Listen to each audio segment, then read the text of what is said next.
ഒരേ സമയം ക്രൂരമായി ദ്രോഹിക്കുകയും അതിനേക്കാൾ അപ്പുറത്തേക്ക് എന്നെ സ്നേഹിക്കുകയും ചെയ്യുന്ന ഒരു ഭർത്താവ്. എനിക്ക് ശരിക്കും പറഞ്ഞാൽ എൻ്റെ ഭർത്താവിൻ്റെ യഥാർത്ഥ സ്വഭാവം എന്താണെന്നുള്ളത് മനസ്സിലാകുന്നില്ല. ഒരു ഭാര്യ ഭർത്താവിനെ കുറിച്ച് പറഞ്ഞിട്ടുള്ള പരാതിയാണ്. കല്യാണം കഴിഞ്ഞ് തുടക്കത്തിലൊക്കെ ഏറ്റവും നന്നായിട്ട് എന്നെ സ്നേഹിക്കുമായിരുന്നു. ഒരു പൂ ചോദിച്ചാൽ പൂന്തോട്ടം കൊടുക്കുക എന്നൊക്കെ പറഞ്ഞില്ല, ഞാൻ ചോദിച്ചതിൻ്റെ അപ്പുറത്തേക്ക് എനിക്ക് കാര്യങ്ങളൊക്കെ ചെയ്തു തരും.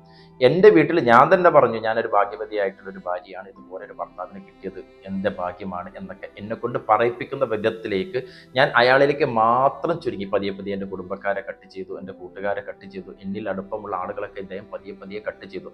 അപ്പോൾ ഞാൻ ഇദ്ദേഹത്തെ ആത്മാർത്ഥമായി സ്നേഹിച്ചു. പിന്നീട് അങ്ങോട്ട് ഇയാളുടെ ടോക്സിക് ബിഹേവിയർ വന്നു. എന്നോട് വളരെ മോശമായി പെരുമാറി തുടങ്ങി. എൻ്റെ അവകാശങ്ങൾ നിഷേധിച്ചു, എൻ്റെ സ്വാതന്ത്ര്യങ്ങൾ നിഷേധിച്ചു, എൻ്റെ ബേസിക് നീഡ്സിന് വരെ പിടിച്ചു വെച്ചു, ഫിസിക്കൽ നീഡ്സിന് വരെ പിടിച്ചു വെച്ചു.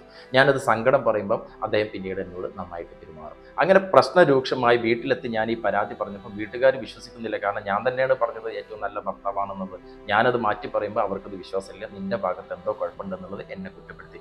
ഒരു നാർസിസ്റ്റിക് ബിഹേവിയർ പേഴ്സണാലിറ്റി ഉള്ള ആളുടെ കൂടെ ജീവിക്കുന്ന പങ്കാളി നേരിടുന്ന പ്രശ്നങ്ങളാണ് ഇതൊക്കെ. പിരിഞ്ഞു പോകുക എന്ന് അറിയുന്ന നിമിഷം ഇവർ കാല് പിടിച്ചും മാപ്പ് പറഞ്ഞൊക്കെ വരും. വീണ്ടും അതിനേക്കാൾ അപ്പുറത്തേക്ക് ടോക്സിക് ആയിട്ട് ഇവർ പെരുമാറി തുടങ്ങും.